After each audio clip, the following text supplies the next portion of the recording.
Nah, etikaf ini teman-teman sekalian, yang paling afdal puasa ke-19 malam ke-20. Ya, gitu. Jadi puasa ke-19 kemudian masuk malam 20. Dan keluarnya setelah sholat Idul Fitri. Jadi sholat Idul Fitri memang di masjid itu juga. Ini yang paling afdal, ya. Makanya cari masjidnya masjid yang jami', yang dipakai sholat Jumat, yang dipakai sholat Id, memang begitu. Ini yang paling afdal kita bicara. Kalau tidak bisa, usahakan bisa mengikat diri di malam-malam ganjil. Di malam 21, malam 23, malam 25, malam 27, malam 29. Bagi teman-teman yang masih sibuk kerja, gitu kan? Misal suaminya kerja atau istrinya kerja, atau mungkin suaminya yang kerja, istrinya nggak mungkin tinggalin rumah, ada anak-anak, bisa pakai cara. Saya pernah pakai cara sama istri sama anak saya. Waktu itu kebetulan karena rumah saya di Condet dekat dengan Masjid At-Tin, maka saya ke Masjid At-Tin, gitu kan? Saya sholat di sana. Maka saya pergi sama istri saya habis buka puasa, kadang-kadang kami bawa rantangan untuk buka puasa, kalau enggak maka habis buka puasa ke sana, ikut sholat isya, ikut sholat tarawih, kemudian mengaji, duduk, nasehatin, apalah ngobrol-ngobrol hal yang bermanfaat, kemudian istirahat pada saat ngantuk, bangun sholat malam, kemudian sahur, habis sahur, lalu kemudian sholat subuh, habis sholat subuh pulang, gitu kan?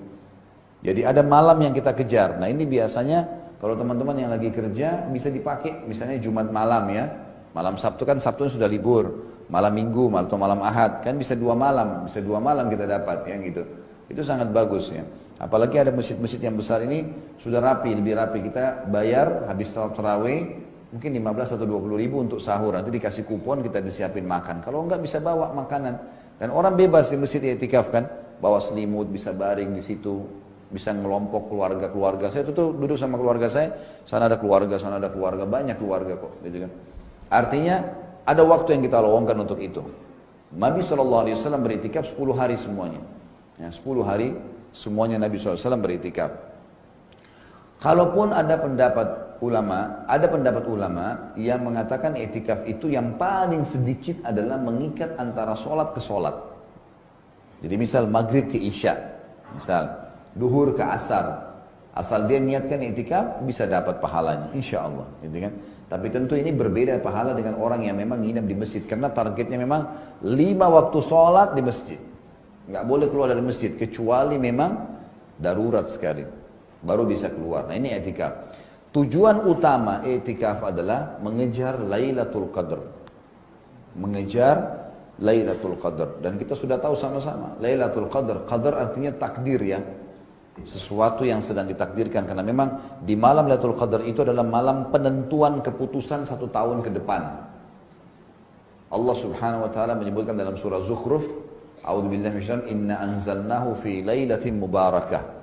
Sesungguhnya kami turunkan Al-Quran itu pada malam yang penuh dengan berkah.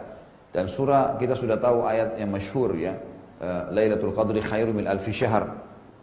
Lailatul Qadar lebih baik daripada 1000 bulan. Nah, yang perlu difahami di sini Bapak Ibu sekalian, 1000 bulan itu sama dengan 83 tahun plus 4 bulan.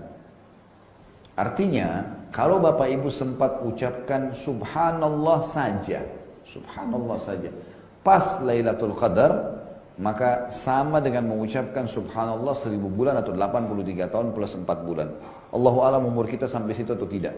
Tapi yang jelas, kita akan dapatkan pahala itu. Kalau kita sedekah sama sedekah 1000 bulan atau 80 bulan 4 bulan. Kalau kita baca Quran sama dengan itu. Kalau kita apa saja ibadah yang kita kerjain dilipat gandakan 1000 bulan, gitu kan. Yang paling penting untuk dikejar adalah sholat malamnya. Karena hadis Bukhari Muslim berbunyi, man qama lailatul qadri imanan wa ihtisaba ghufira ma taqaddama min dzambi. Siapa yang mendirikan sholat malam di Lailatul Qadar, maka dengan keimanan dan mengharapkan pahalanya diampuni semua dosanya yang lalu. Jadi ada 3 hadis yang mirip ya, tentang puasa, tentang sholat malam umumnya tarawih, dan tentang sholat malam di Lailatul Qadar. Ini 3-tiganya kalau dikerjakan karena keimanan dan mengharapkan pahalanya diampuni semua dosa-dosa kita yang lalu. Jadi dibersihin semuanya.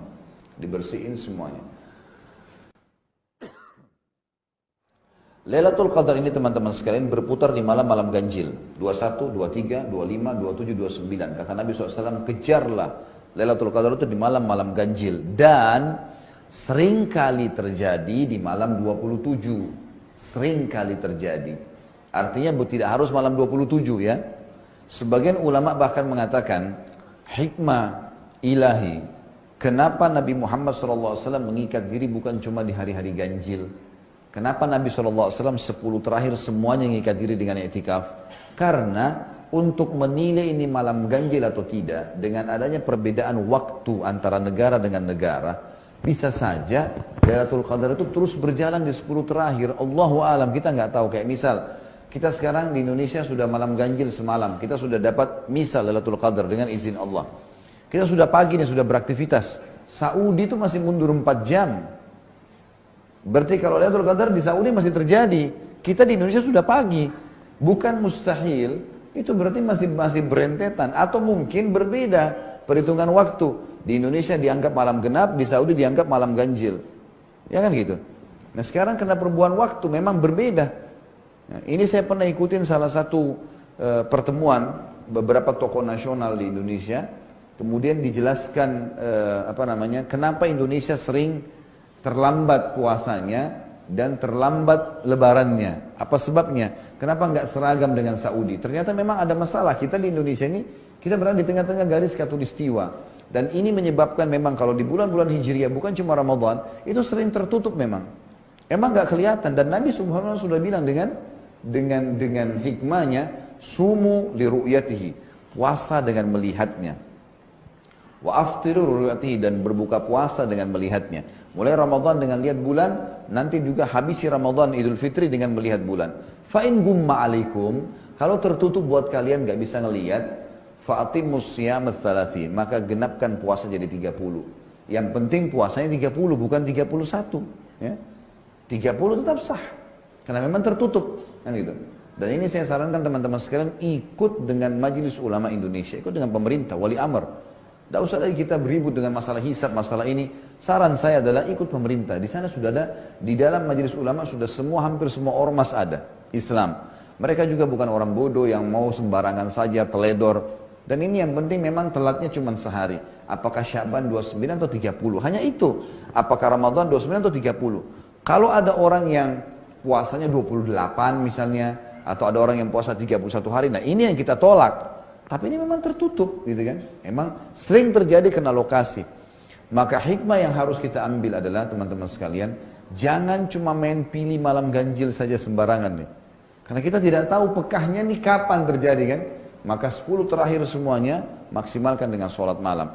Dalam kan hadis Bukhari Muslim, Aisyah berkata radhiyallahu anha, kalau tiba 10 terakhir Ramadan, baginda Nabi SAW mengeraskan tali ikatan bajunya. Maksudnya lebih kuat lagi ibadah dan membangunkan semua istrinya untuk sholat malam. Hadis ini juga menyebutkan kalau Nabi SAW tidak setiap tahun i'tikaf, gitu kan? Karena memang beliau di sini disebutkan membangunkan istri-istrinya. Jadi Nabi SAW bukan berarti setiap malam keluar bangunin. Tapi memang di sini Nabi SAW berarti ada di mana Ramadan yang beliau tidak beriktikaf, tapi beliau menggiatkan diri untuk bangun sholat malam.